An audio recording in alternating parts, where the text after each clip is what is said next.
right, ladies and gentlemen, boys and girls, children of all ages, today we are talking about Texas. Remember, when we begin here, Texas is not part of the United States. Texas is one of the provinces of Mexico. Matter of fact, when we're actually beginning, Texas is a province in the New World that belongs to New Spain. It belongs to the Spanish government over in Europe. Now, I don't know if you've ever been to Texas, but Texas is hot. Okay.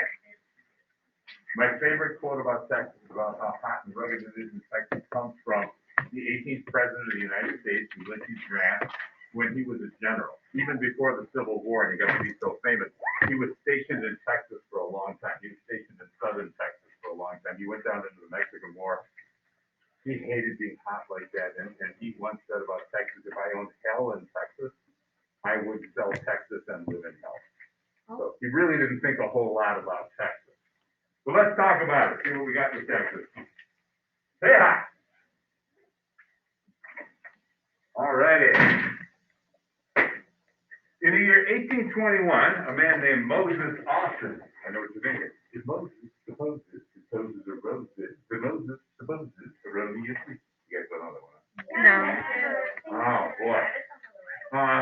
Moses Austin gets permission from the Spanish government to take 300 settlers from the United States into Texas, which clearly belongs to Spain. Unfortunately, two other things happened in 1821. Moses Austin fell over dead. Oh. And there was a revolution, the Spanish were kicked out, and Mexico became a separate nation. Therefore, you had a dead man with permission from the wrong government to bring 300 settlers into Texas. That's not going to work so well. The next year, his son Stephen, remember that PH that's still pronounced Stephen, who clearly had better hair than his dad. His son Stephen gets permission from the country of Mexico to bring those same 300 settlers in. Yeah, buddy. Natural causes you wouldn't kill them. Okay, so 300 settlers. Those are like the royalty of Texas even today. When if you're descended from the 300 original settlers, ooh, you're big medicine down there in Texas. But he's got permission. He brings them in. Remember, though, the Americans are moving west, and they've moved up here into the Louisiana Territory, where they have a right to be. But the Americans are also just going west, thinking we want to grow cotton, we want to grow rich, we want to move west. And they just on their own move into Texas. And so Mexico gives permission for 300 Americans to move in. In less than 10 years, there's more than 20,000 other Americans who have simply come into their country. Once again, you can't help laughing at how history repeats itself. Illegal immigrants moving into Mexico.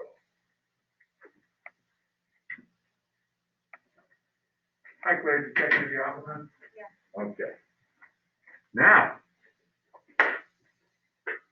we get to meet someone who is unique in history. General Antonio López de Santa Anna. What? He became the dictator of Mexico in 1833. What's a dictator?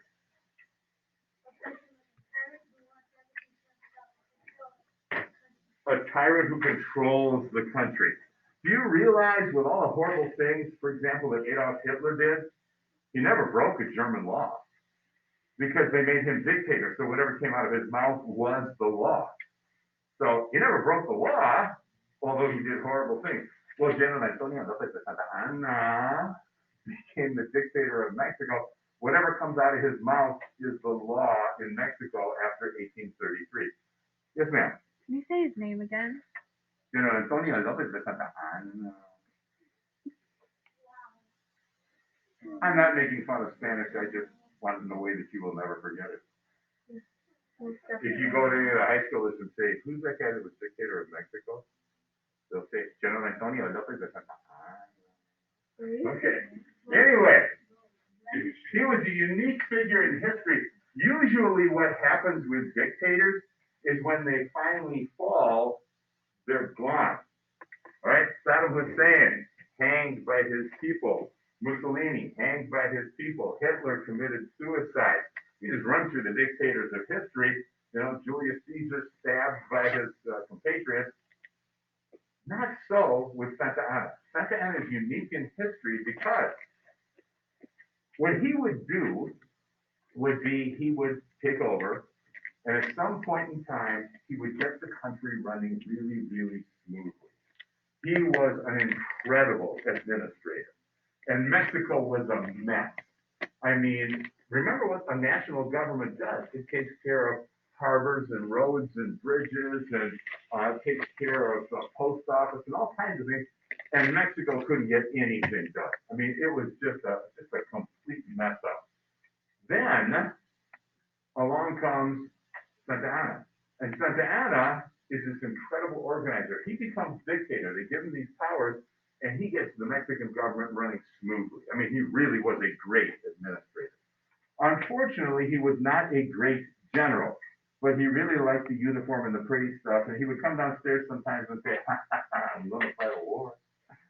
And he would run off and fight a war and lose it, and in the process, lose part of Mexico. And then they say, you idiot, you lost part of Mexico, you're out. And they threw him out. Now, for most dictators, that's the end of the story. But with Santa Anna, he's unique in history because the Mexican government immediately started falling apart again. And when it got to be really, really bad and disorganized, they'd say, oh, Santa Anna, come on back. And then they give dictator again. And then you get things organized, and the government would be running smoothly, and you come downstairs one day and say, I'm going to go fight a war. And he'd lose part of Mexico. And then they kick him out again. He was dictator 7 times. There's no one else in the history of the world, any country, anywhere, that is like General Antonio Lopez de Santa Anna. Okay. Now, understand this. This is huge. This is massively important. I'm talking to you now about the Texas War for Independence. This is not the Mexican-American War. This is not even an American war. This is a war between Mexicans and Texicans. I'm not being funny. Texas is a province of Mexico. And this is a rebellious province that says we want to be independent. Now remember, most of the people that lived there, their loyalty rested with the United States. They wanted to be Americans. They just moved in really without invitation or permission. But they are under the control of Mexico. So the American government is not involved in this war. This is not the same as the Mexican-American War. This is the Texas War for Independence. Now, you'll see this slide again later. Everybody look up here. 3 really big battles we're going to talk about. The first one's not even on here. Over here is the Alamo. You guys have probably heard of that. Over here is San Jacinto. And in the middle and a little bit further south is a town called Goliad. And that's the first one we're going to talk about. Oh, wait, now we got the Alamo in here. Hang on, we got some slide issues. Just turn that off for a second, man. Okay, sorry about that. I just double bumped it, so I went one slide too far. Goliad. Now, you have to understand what Santa Anna's thinking was. He thought, I can't believe these foreigners. They come into the country of Mexico, and they're causing this trouble, and they're fighting against the Mexican government. So he made a decree, the decree of December 1835, which said, the decree of December 1835, which said, any foreigner who fights against the Mexican government, any foreigner who fights against the Mexican government is to be considered a pirate and executed on the spot. Any foreigner who fights against the Mexican government is to be considered a pirate and executed on the spot. Now, everybody look up here. When Santa Anna came up into Texas with his Mexican army, he split it. He went north to the Alamo. He sent another Mexican general, one of his subordinates, a little bit further along the coast. We're talking about that other general. You don't need to know his name. But this man, yes, hon?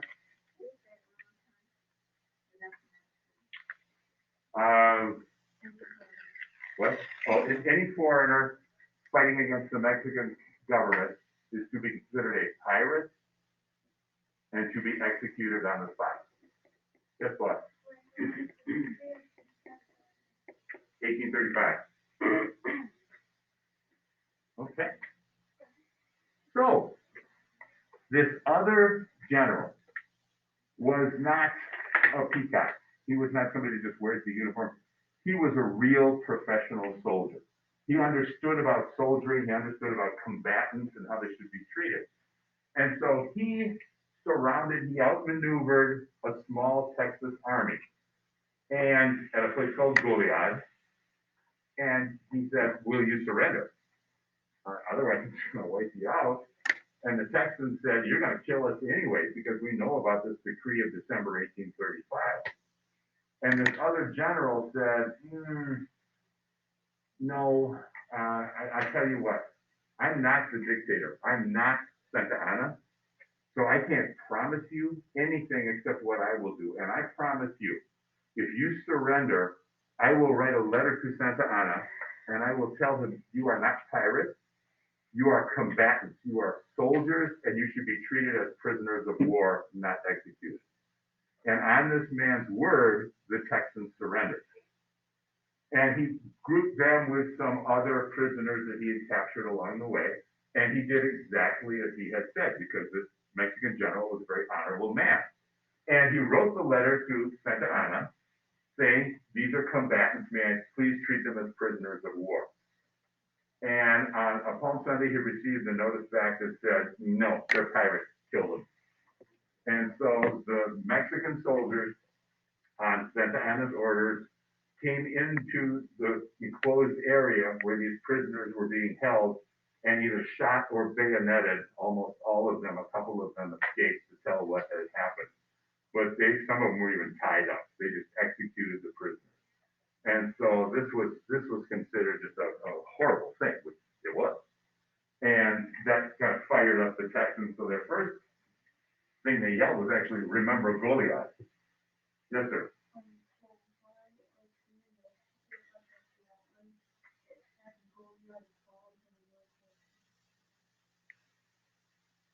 Because they didn't keep the prisoners, they executed them. Okay? All right. Wait. All right, the Alamo. Anybody been to the Alamo? All right, cool. The Alamo is an old Spanish church. It's an old Spanish mission in what's now downtown San Antonio, Texas. It's not a very big place, and it's just some place where a Texas group of about 200 guys decided that they would hold off Santa Anna. The man who was going to be president of Texas, the man who was leading the rebellion or the revolution, was Sam Houston. And Sam Houston said, "Look, I need some more time to gather an army. So I need you guys to slow up Santa Anna. I'm not asking you just to die, but I'm telling you, I need you to keep Santa Anna bottled up for as long as you possibly can." Who are we looking for? Okay, so he said, "I need you to keep Santa Anna bottled up for as long as you possibly can while I continue to raise an army." So this is a picture of the Alamo, and there were three very famous men that were there. This is William Travis, the commander of the Alamo. Actually, he shared command with another fellow. But William Travis, he's one of the great heroes of Texas. Right across the street from the Alamo, there's a cathedral where my middle son Christopher was buried, and in the back there's this little room, and in there they have the ashes of all the people who died at the Alamo, because when the Mexicans ended up killing everybody, they just threw them in a pile and burned them, so they couldn't separate them for burial. They kind of scooped it all up. It's all in one sarcophagus, and it's in the back of his church, and that's like one of the Texas high holy places, apart from the Alamo. Anyway, William Travis, 189 Texans are here to defend the Alamo. Also there was Jim Bowie, one of the inventors of the Arkansas toothpick. She's holding it. That's actually his brother's knife. With his brother, Jim Bowie designed the Bowie knife. And you can see the size of that guy. That's a big sucker. Big sucker. he was known all over the frontier because a Bowie knife was something that someone who might be hunting buffalo or trying to skin a bear could use. This was a serious, serious knife for fighting, for skinning, for frontier life. This was a preferred knife, and he had been, along with his brother, the inventor of that. So Jim Bowie was there. He's the other guy that shared command. And the final guy who was there was Davy Crockett. And Davy Crockett, remember King of the Wild Frontier? Well, Davy Crockett had been a congressman from Tennessee. And he served in the United States Congress. And he said, when he ran for re-election, because he kind of opposed the Indian Relocation Bill of 1830, he said, yeah, you guys can vote for me, and if you do, I'll go to Washington and serve you. And if you don't, I'm going to Texas. You can all go to Blazes. Because he didn't take Blazes anyway. But he wasn't reelected, so he went down to Texas, and he joined this fight for independence. And he was like the rock star at the Alamo. This guy was famous all over America and in other parts of the world because he wrote stories about himself. I mean, he really did. He could wear regular clothes and such, but even when he was in Congress, they had him wear buckskin sometimes because they wanted to picture this frontier guy. Yeah, Daniel. What? What did he do? That night, the Bowie night. Did you see it? Okay. Yes, sir. It's a battle. Battles make up a war. Many battles make up a war. Okay, you got it? Got that? Did you see this? All right. Because they didn't keep the prisoners, they killed them. You're going to get to it. We're not through yet. Okay, guys? Is there a question about what we've already covered? Then why don't we see if we cover it on the next slide? Okay. Now, what happened was Santa Anna's army came up to the Alamo and said, hey, surrender. And the Texans said, no, not going to do that. Well, Santa Anna was not a good general. He laid siege to the place. Remember that means surrounded it and wouldn't let any supplies come in. And he kept up his siege for many days, and it was working. It could have worked. They would have starved them out. The Mexicans would have starved the Texans out if he would have just waited a little bit. But Santa Anna was not a good general. He had 5,000 men. They only had 189. And so Santa Anna decided that what he would do would be he would storm the wall. But before he did that, he ran up a red flag and he played a song called Viguero. Pardon my Spanish, I have no idea how to actually pronounce that. Viguero. But what that means is decapitate, cut the head off, kill. And this song was known by anyone who would face the Mexicans. When they played it, the Mexican band and the band came forward and played this to the people in the Alamo. It meant you have as long as this song is going to surrender. After that, we do not take prisoners. We will kill everybody inside without exception. I'm only going to play you a little bit of it if this thing actually works, which will make me. There you go. Okay. Sorry, I have no idea. I played it before on a different computer. All right. So you've got the Alamo, which has fallen. Santa Anna does attack over the walls. He does storm it. He kills all of the Texans inside. All of them die, including Davy Crockett and Jim Bowie and William Travis and all the others, which is kind of shocking to Americans. No, wait till we're done, and then if you still have a question, yes, but we can't stop every time. Okay. And then, after he's killed everybody, he also had lost 600 of his own men. That's why I say he wasn't a good general. He had 5,000, and in order to speed it up, because he'd already had siege, they were ready to surrender, and instead he had this urge, we just got to take it today. And so he ran in and lost 600 men in the process. So now the Alamo has fallen, and the cry becomes, remember Goliad, remember the Alamo. And they go to the final battle, I mean, there was a number of others, but they go to the final big battle. Santa Anna reunites his army with the other Mexican general, and they start marching up the coast. And they go to a place called San Jacinto. Okay. I don't know if you guys are aware. I told you I don't speak Spanish very well. True story. About pronunciation there. True story. It was a couple from Wisconsin, a couple from Milwaukee, and they were driving along in San Diego. And they were going through one of the suburbs of San Diego. And the wife said, "Oh, geez, you know, San Ysidro is a beautiful little community." And her husband said, "This is a beautiful little community, but it's San Ysidro." And she said, "No, it's San Ysidro." He said, "No, it's San Ysidro." And she said, "Excuse me, 3 years of high school French is San Ysidro." And he said, 2 years, or high school Spanish. He said, 2 years of college Spanish is San Ysidro.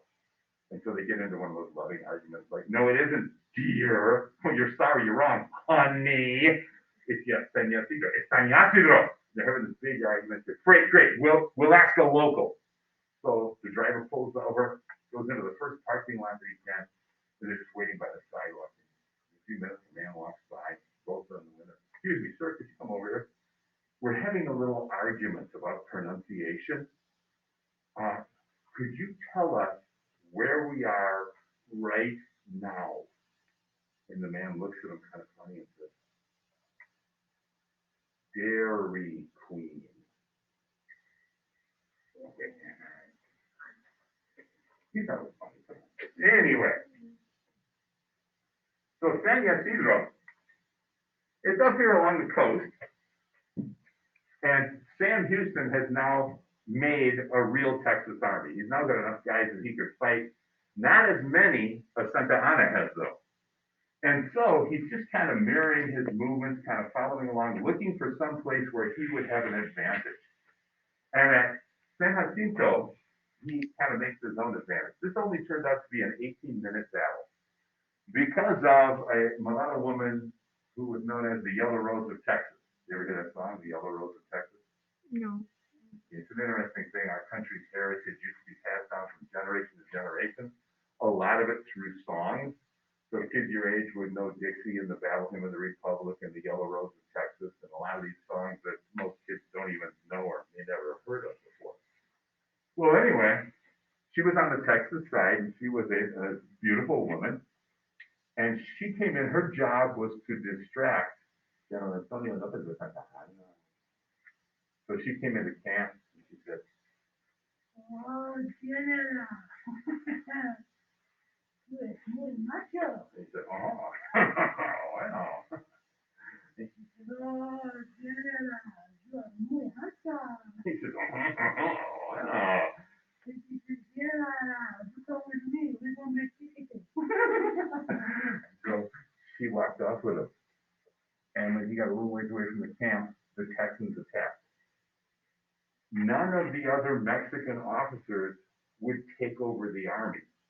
Because remember, he's not just the general, he's the dictator of Mexico.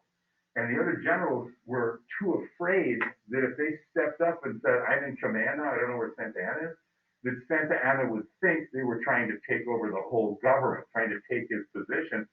So they were afraid to do it. The Mexicans just remained disorganized and didn't really put up any resistance. In 18 minutes, the Texans had captured the Spanish army, or the Mexican army. Ooh, not good. And they're marching them out, but they couldn't find Santa Anna.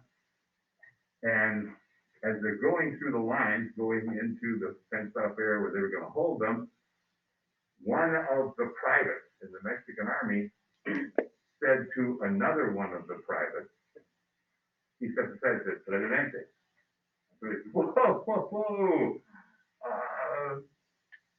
Privates don't talk to other privates by calling him Mr. President. So why don't you come with us?" It was Santa Anna dressed as a Mexican private. He was trying to escape being found that way. So they brought him over. And Sam Houston said, "What are we going to do with these guys?" And some of the other officers and lots of the men said, "Well, let's see here. At Goliad, the Mexicans won, and what did they do? Oh yeah, they killed all the prisoners. Let's see here. At the Alamo, the Mexicans won, and what did they do? Oh yeah, they killed everybody and didn't take prisoners. Here we are at San Jacinto, and we have taken prisoners of all of the Mexican army. What should we do? And lots of them wanted to kill Santa Anna and the entire army. But Sam Houston said, no, you can't separate Texas from Mexico. These will forever be our neighbors. If we start off our new country by killing their president and all these young men, we can never hope to be friends. So we really can't do that. And instead, he said, look, here's the deal, Santa Anna. We will free you when you agree to recognize the independence of Texas. And that means you need to withdraw the Mexican army south of the Rio Grande. Everybody know what the Rio Grande is? Yes. The river that's the border between now currently the United States and Mexico, then Texas and Mexico. Santa Anna said, and he signed. He said, yeah, I'll do that. But then when he went back down to Mexico City, he immediately said, I'm going to go over there. I'm going to get another army. I'm going to get a bigger army. I'm heading right back there. I'm going to take those darn Texans. I'm getting Texas back. But the people said, you lost a big chunk of Mexico.